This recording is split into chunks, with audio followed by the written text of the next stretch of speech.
siglo at 29 na taon magmula noong hinukom nila ang iyong buhay. Dahil sa iyong labis na mithiing imulat ang puso at diwa ng iyong inang bayan na lumaban sa kamay ng mga mapaniil. Buhay mo ang naging kapalit.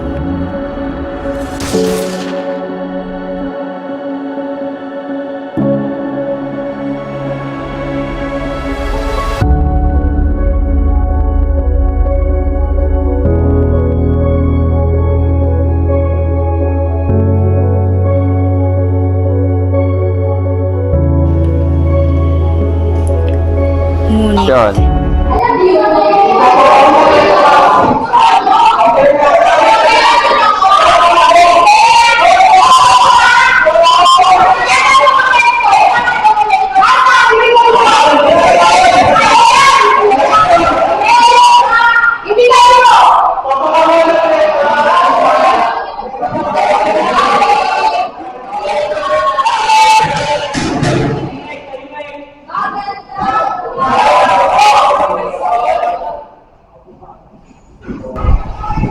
Ang pagbukas ng mga katawan ay hindi nahanap sa ganitong pamamaraan. Bakit hindi nyo nalaman sa isang debate nang sa gaya ng dalawang panig ay makapagbigay ng katwiran na may kasama katibayan? Katanggap-tanggap ng diya po. Ang proposisyon, nagkaroon ng reaksyon so sa mga ang tungkol ng Disyembre sa 1996. Ang sakalang bahagi ay ang mga hindi sumasakayo sa totoong dokumento tungkol sa reaksyon ni Dr. Jose Rizal. At ang sakaliwang bahagi naman ay ang mga sumasakayo sa proposisyon nito. Sa mga unang tagapagsalita, ang pagsarang argumento ay ang autentisidad ng mga dokumento ng reaksyon ni Rizal. Simulan na ang argumento. Profesor, narinig po namin sinasangayunan o pinaniniwalaan na totoo ang dokumento may reaksyon ni Dr. Jose Rizal. Bukod sa mga saksi at ang mga nakakita sa aktwal na pangyayari, kami ay sumasamayan na ang reaksyon ay totoo at ito ay autentikado. Gayun pa man, ang retraction ni Rizal ay kinapapalooban ng mga kondisyones na siya naging dahilan upang siya tumahigpas sa kanyang mga sinabi at mga silitan. At ang mga nakapanood sa mundo siya dito. Kabilang na dito ang kaligtasan ng kanyang pamilya sa pag-uusig ng mga Espanyol, pagkakasal sa kanila ng kanyang nobya na si Kraken, at pasigurado ang pangakong reforma ng pamahalaan ng Espanyol sa Pilipino. Gayunpaman, ang retraksyon ni Rizal ay kailanman hindi naging para sa kanilang pansarili kapakanan, kundi sa kaligtasan ng karamihan. Ikaw ba ay naniniwala sa dokumentaryo at retraksyon? O ano? Kung kayo, ikaw din ay naniniwala ang kanyang binawi at inalaman ng kanyang inilathala tulad ng ethno-gusturismo at neonicamera. Hindi sinabi sa retraksyon na pinibili. Aking katanungan lamang ang argumentado sa kasagutan ng oo o hindi. Kung ikaw ay naniniwala sa retraction, hindi ba ay naniniwala ka na kanyang binawi ang mga nilalaman ng kanyang mga nobela at iba pang sulat? Hindi ba? Hindi. Hindi? Sige. Profesor, isa kong katawa-tawang paniwalaan ng dokumento ay hindi magpapit. Ang pagtanggap na retraction ni Rizal ay nangangalagan niya ng pag-atras ng kanyang bilan at sa tigsain ang prayo na nagpahirap. Itinuloy tayo mababa at walang karapatan na mamahala sa ating sariling bayan. Kung ang retraction lamang ay ating pag-uusapan, may mga eksperto tulad ng Dr. Pascual na nagsasabi na ang sulat kamay sa dokumento ay ng retraction ay hindi tumutugma sa sulat kamay mismo ni Rizal. Maliban dito, may mga testigo rin kung saan kanilang pinatunayan ng dokumento ng retraksyon ay hindi makatotohan. Hindi nyo rin may pagkakaila ang iba't ibang version na lumalabas tungkol sa dokumento na retraksyon at mismo ang mismo ang pare siyang sumasang-ayon. Kung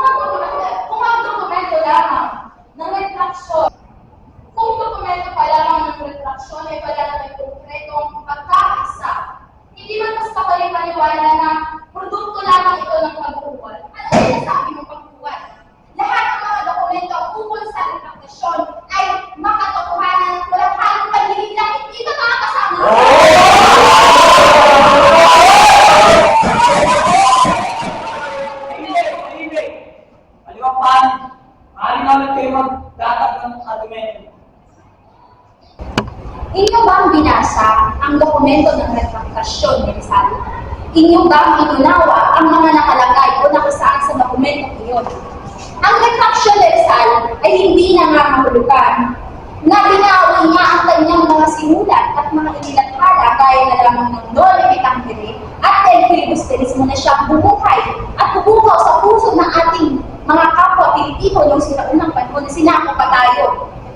Ang nakasaad doon sa retraksyon ay binawi ni Rizal ang kanyang mga sinabi laban sa mga prayle na namamahala sa ating bayan. So, ibig sabihin, mayroong punto ang aming pinapaniwalaan na totoo at sumasang-ayon kami sa retraksyon na nilagdaan ni Rizal noong Disyembre 30, 1896.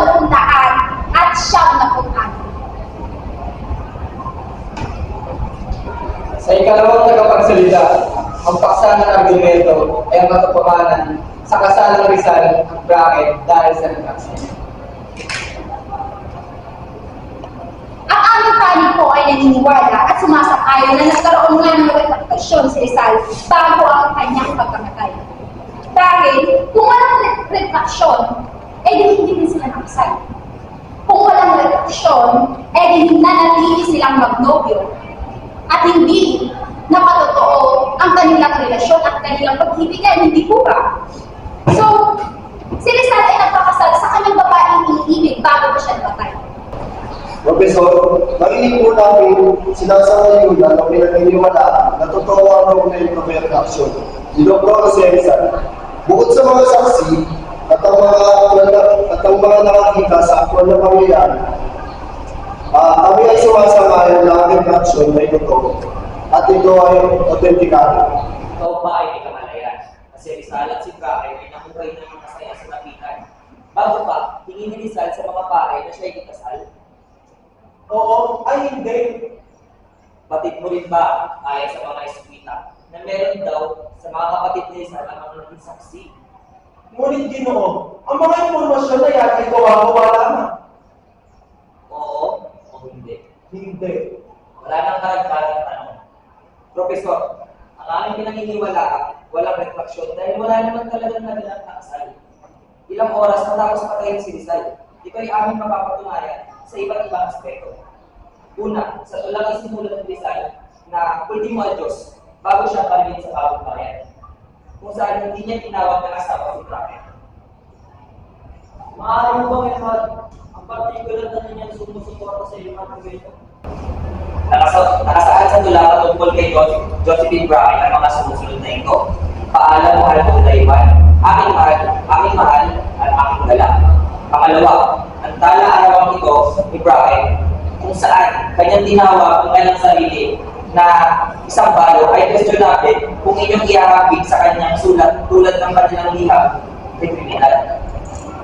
Malinaw na ito isang pagpipeke ng mga taong nais palabasin na ang dalawa ay kinasal at si Rizal ay nagkaroon ng retraksyon.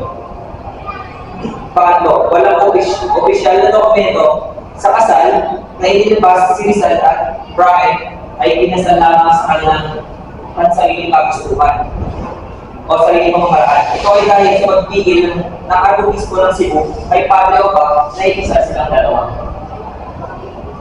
Ngunit tama nga ba na si Rizal na pinatay noong Disyembre 30, taong 18 at 19?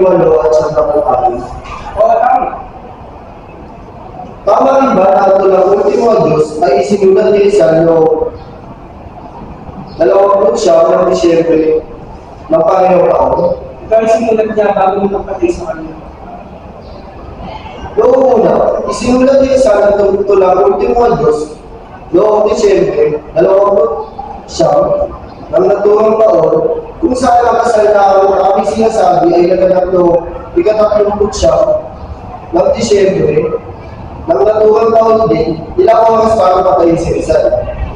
Higit pa ron, sa nalalaging oras ni Rizal ay ang kanyang ibinigay ang isang libro kay Brahe kung saan nakasulat ang katagang sa aking mahal at malungkot na asawa. Pangalawa, nasa paligid ni Rizal ay sumusunod lamang sa Dominikano Arsobispo na ang hangad ay ang hangad lamang ay ang retraction.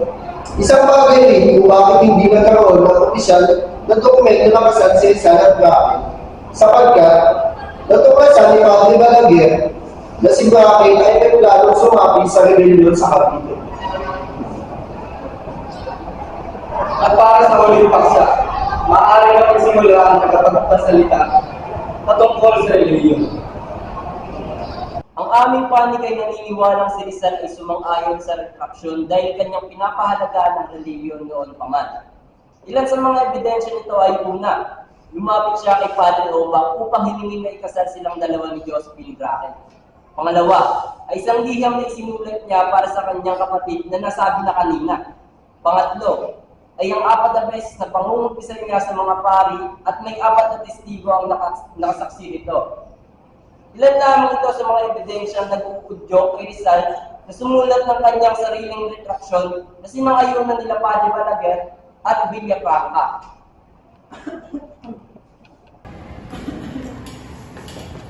Ano-ano ba ang kanyang mga ginawa na salungat sa kanya bilang Katoliko? Isang halimbawa lang po rito ang pagiging miyembro niya ng Mason, kung saan kanyang sinabi na ito'y isang lipunan na hindi katanggap-tanggap sa simbahan. Gayunpaman, hindi ang simbahang Katoliko ang kanyang tinuligsa rito, kundi ang mga Katolisismo ng ating bayan, kung saan ang praile ang namamahala upang makapanakit at makapakabuso ng mga Pilipino. Sinasabi mo bang ang mga praile ang gumawa ng kondisyon para sa kanyang retraksyon? Ang kondisyon ay sinuring mabuti ni Rizal, bago niya sang-ayunan ang ilan sa mga ito ay kanyang binago. Makailang beses na rin sinusubukan ng mga Hiswitang praile na magbalik loob si Rizal sa reliyon, hindi ba? Ang kondisyon ay sinuring mabuti ni Rizal bago sumang-ayon at ilan sa mga ito ay binago niya. Wala nang karagdagang katanungan. Profesor, makailang beses na sinusubukan ng mga Hiswitang praile si Rizal at sila na may nagtagumpay sa Port Santiago. Hindi ba't mas kapani-paniwalang si Rizal ay napilitan lamang sa nasabing retraksyon? Dala na rin ng mga kalakip nitong kondisyon?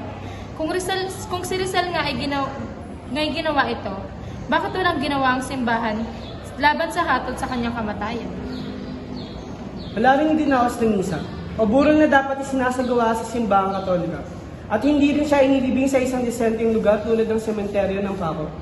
Kung gayon, hindi ba kapani-paniwala na ang retraksyon ay ginagamit lamang ng simbahan upang linisin ang kanilang ngalan at dungisan ang reputasyon ni Dr. Rosales? Ba na magkasama at naninirahan sa isang bahay ang magnobyo at nobya? Hindi ba kung hindi magpapakasal si Rizal sa simbahan, masasabi mo bang maganda siyang ehemplo sa moralidad ng mga Pilipino at sa kanyang kadakilaan? Aking pinapaalala lamang na dahil sa retraksyon na naganap, si Rizal ay nagkaroon ng pagkakataon na magbalik loob sa simbahan at maikasal sa kanyang pinakamamahal profesor. So ang retraksyong ito ay hindi hiningi o hinahad ng mga Hiswita kay Rizal, dahil ang retraksyon at ang pagbabalik loob sa simbahan ay isang sagradong proseso na hindi nararapat na maging o gawing katawa-tawa ng kahit na sinuman. So, sa tingin mo ba sa pagkatao ni Rizal ay magpapakababa at magiging hipokrito siya at tataliwas sa kanyang prinsipyo? Si Rizal ay tunay na bayani na kahit siya man ay nagretraksyon. Hindi natutuwa sa ating debate kaganap. Ngunit wala akong papanigan dahil ang inyong mga sinabi may punto at nilalim. Palakpakan yung inyong sagot.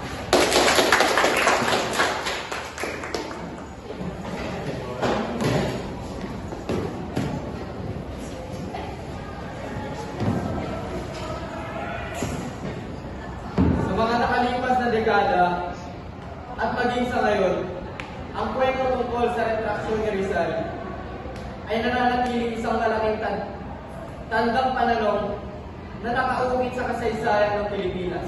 Ang katanungan ito ay patuloy na nagbubukas sa iba't ibang pang mga haka-haka na pinasimlab ng mga argumento sa pagitan ng mga taong patuloy na hinahanap ang mga katotohanan.